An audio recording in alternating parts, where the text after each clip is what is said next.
পরিবারগুলা যেই মানুষগুলা এখনো নাই, যাদেরকে গুম করা হয়েছে, যাদেরকে বিচার বহির্ভূতভাবে নির্মমভাবে হত্যা করা হয়েছে, তাদের একটারও কিন্তু কোনো বিচার, ন্যায় বিচার আমরা এখনো পর্যন্ত সামনে দেখতে পাইনি।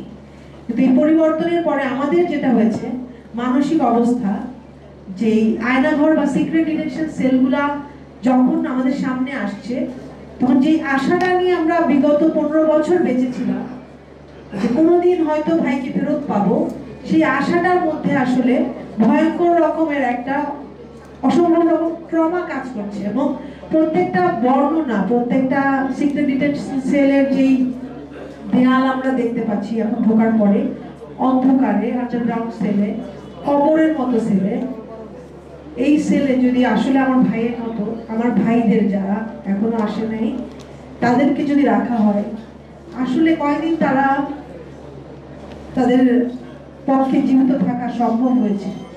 আমি গতকালকেও টিএফআই সেলের একটা সেলের মধ্যে দেখতে গিয়েছিলাম। সেখানে যাওয়ার পরে আমার মনে হয়েছিল, কেন আমার ভাইদের মতো এবং সাধারণ মানুষ যারা, আমাদের পরিবারের সদস্য, আমাদের মতো সাধারণ মানুষ যারা শুধুমাত্র ক্ষমতায় থাকার জন্য, মানে কত বড় হায়না বা কত বড় নির্যাতনকারী হলে এইটা সম্ভব হয় যে এরকম সিক্রেট ডিটেনশন সেলে, এরকম আয়না ঘরের মতো সেলে, বদ্ধ ঘরে বছরের পর বছর মানুষ এরকম আমাদের মতো জলজান্ত মানুষদেরকে ফেলে রেখে নির্যাতন করে তাদেরকে হয়তো হত্যা করা হয়, তাদেরকে হয়তো কোনোদিন রাস্তায় ছেড়ে দিয়ে যায়। ছেড়ে দিয়ে যাওয়ার সংখ্যাটা আসলে অনেক কম আমার মনে হয়।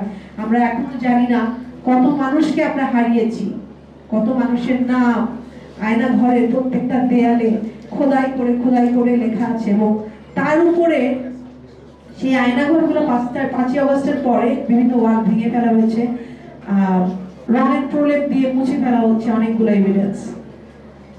খুব কষ্ট করে কালকে প্রত্যেকটা সেলের, ভাঙা সেলের মধ্যে খুঁজতেছিলাম যে আসলে ওই রঙের প্রলেপের মধ্যে কারো অক্ষর বা কারো নাম কি পাই কিনা।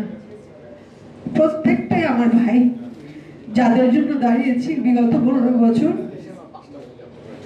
কারো কি শেষ পদচিহ্নটা ওইখানে ছিল কিনা, শেষ হয়তো ওই জায়গার মাটিটাতে তাদেরকে টেনে হেঁচড়ে নিয়ে যাওয়া হয়েছিল কিনা, কোনোটার জবাব কিন্তু নেই। এই যে রিহ্যাবিলিটেশন, জাস্টিস, কম্পেনসেশন, এই বড় ব্যাপ্তির যে জায়গাটা না, সেটা প্রথম শুরুটা করতে চাই। সত্যগুলো শুধুমাত্র সামনে আনেন, পরিবারগুলোর অধিকার আছে জানার, তার পরিবারের যে সদস্য, ভাই, সন্তান, বাবা, তার সাথে কি হয়েছিল, অ্যাটলিস্ট কোন ঘরটাতে বদ্ধ করে রেখে টর্চার করেছিলেন, কোন ঘরটাতে টর্চার সেলের ইলেকট্রিক শক দিয়েছিলেন, কোনখানে লেথাল ইনজেকশন দিয়ে ফেলে রেখেছিলেন। সত্যটা সামনে আসুক। আমরা এমন একটা দেশ চাই, এমন একটা দেশ চাই, এমন একজন নেতা চাই, এমন এমন এমন যারা আমাদের কষ্টটা বুঝবে, যারা জানবে যে আপামর জনসাধারণ, অনেক বড় একটা দেশের একটা বিশাল জনগোষ্ঠী এই ট্রমা নিয়ে বেঁচে আছে, শুধুমাত্র নির্যাতনের শিকার। এবং এই দেশের এই জনগণের জন্য পাশে দাঁড়ানোর জন্য যারা, আমার মনে হয় আমাদের দেশ তাদের জন্য অপেক্ষা করছে। এবং আমরা চাবো আগামী দিনগুলোতে এইসব কমিটমেন্টের জায়গায় প্রথমে যে সত্যটা সামনে আনার, সেই সত্যগুলো সামনে আসবে। আমি আন্তরিকভাবে আপনাদের সবাইকে ধন্যবাদ জানাই। আমাদের যে সাংবাদিক ভাইরা আছেন, বিগত সময় থেকে এখন পর্যন্ত আমাদের আওয়াজটাকে তুলে ধরার, সে পর্যন্ত পৌঁছে দেওয়ার চেষ্টা করছেন, তাদেরকে অসংখ্য ধন্যবাদ জানাই এবং পাশে থাকার জন্য ধন্যবাদ আপনাদের সবাইকে। আমরা